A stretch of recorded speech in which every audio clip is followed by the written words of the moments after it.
मित्रांनो नमस्कार, Shubham agro YouTube चॅनलमध्ये आपलं स्वागत। तर आज आपण आहोत किशोर गावामध्ये, तालुका कन्नड, जिल्हा छत्रपती संभाजीनगर येथे। तर आपण जो गुळ खातो तर हा गुळ नेमका बनतो कसा ते आपण बघणार आहोत। तर हा गुळाचा रस काढल्याच्या नंतर या कढईमध्ये, एक मोठ्या कढईमध्ये तो गरम केला जातो आणि त्याच्यावरती ती जी घाण येत असते मळी, तर ते साफ स्वच्छ करण्यासाठी भेंडीची मुळी किंवा काठशेवरीचा जो रस असतो, अर्क असतो, तर तो वापरला जातो।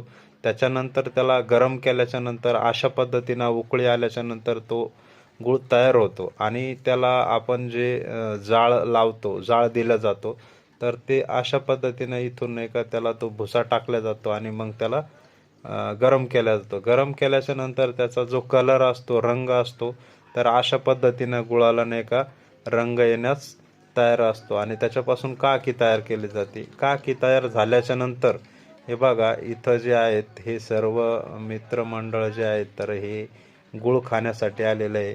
तर बघू शकता आता तयार झालेला जो गुळ आहे आपलावाला, तर ह्या कढईमधून नाही का तो गुळ इथं काढला जातो आणि काढल्याच्या नंतर त्याला तो पूर्णपणे दुसऱ्या कढईमध्ये नाही का तो ओतल्या जातो आणि दुसऱ्या कढईमध्ये ओतल्याच्या नंतर मग त्याला तो पूर्णपणे नाही का थंड होऊन देता आणि थंड झाल्याच्या नंतर मग पूर्ण थंड झाल्याच्या नंतर त्याला जे आपले साचे असतात छोटे छोटे, जे 1 किलो, 5 किलो, 10 किलो, 25 किलो, 30-40 किलोचे जे असे छोटे छोटे जे साचे असतात, तर त्या साच्यांमध्ये नंतर नाही का तो गुळ भरला जातो। तर आमचा व्हिडिओ कसा